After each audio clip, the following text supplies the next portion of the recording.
बिस्मिल्लाहिर्रहमानिर्रहीम। अस्सलाम वालेकुम मेरे देखने वालों, कैसे हैं आप? उम्मीद करती हूँ आप सब बिल्कुल खैरियत से होंगे।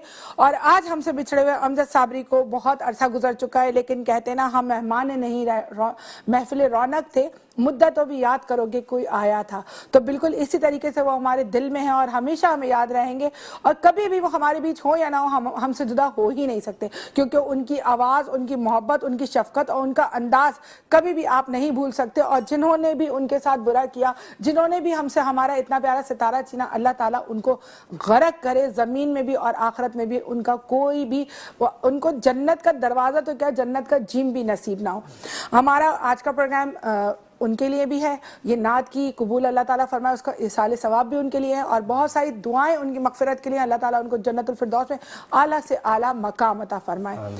आज हमारे मेहमान बहुत अच्छे मेहमान, बहुत प्यारे मेहमान, और ऐसे मेहमान जिनसे अगर आप कोई सवाल करना चाहें तो लाइव कॉल कर सकते हैं, उनसे पूछ सकते हैं। क्योंकि देखिए, रूहानियत भी एक सिलसिला होती है और वकालत भी एक सिलसिला होती है। दोनों तरफ बैठे होते हैं आपके मसलों का हल करने वाले, चाहे वो एक कोर्ट के जरिए आपका मसला हल करें या कोई आपको दम दुरूद के जरिए आपका मसला हल करे। क्यों बहुत से लोग कहते हैं ना, दम दुरूद नहीं करना चाहिए, ये तो गलत बात होती है, अल्लाह से मांगना चाहिए। बिल्कुल अल्लाह ताला से ही मांगना चाहिए। कभी आपने सोचा उस दम दुरूद के अंदर भी अल्लाह ही का कलाम लिया जाता है, नियाज फातिहा में भी अल्लाह ही का कलाम लिया जाता है। अल्लाह ताला को ही याद करके कोशिश, देखिए एक होता है ना, हमारे घर में बच्चे होते हैं तो उन बच्चों में कोई एक बच्चा माँ बाप का बहुत फेवरेट होता है। वो इसलिए होता है कि वो अपने माँ बाप की हर बात मान रहा होता है, सुन रहा होता है, समझ रहा होता है और उनके कहने पे अमल कर रहा होता है। तो जब उनके पास बच्चे जब अपने माँ बाप के पास जाके कोई बात करते हैं तो माँ बाप बोलते हैं नहीं यार, इसको मना नहीं करो, ये तो बड़ा प्यारा है, ये मेरी हर बात सुनता है।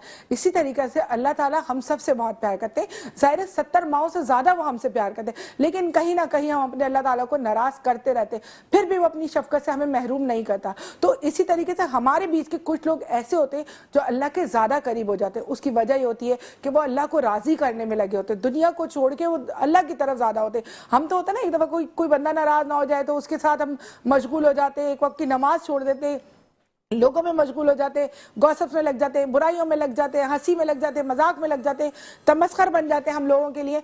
तो ये बहुत सारे लोग जो है ना, ये इस तरह करते हैं कि हमको मुश्किल लगता है कि अब किस तरीके से डिसाइड करें कि भाई कौन अल्लाह ताला के करीब है और कौन नहीं है। लेकिन कहीं कहीं हमें बात समझ में आती है कि कौन अल्लाह के करीब है। वो अल्लाह के करीब है जिनकी दुआ अल्लाह ताला फौरन चुटकियों में सुन लेता है और उनके दुरूद शरीफ पढ़ने में, उनके दम करने में, दुआ देने में भी बहुत जल्दी शफा होती है। इसी तरीके से बहुत सारे हमारे अदालतें होती हैं, कोर्ट होते हैं, वकील होते हैं, वहाँ पे लोग होते हैं। आप जाते हैं, हर बंदा आपको पकड़ता है, जी मैं वकील हूँ, मेरा कार्ड ले, और आप फीस देते हैं और जल्दी जल्दी काम करा लें। लेकिन बहुत से वकील ऐसे होते हैं जिनको तालीम भी हासिल की, माँ बाप ने उनको कुछ बनाया, लेकिन तरबियत ये दी कि देखो बेटा, जो तुम हासिल कर रहे हो ना, उससे तुम्हें किसी के काम आना है,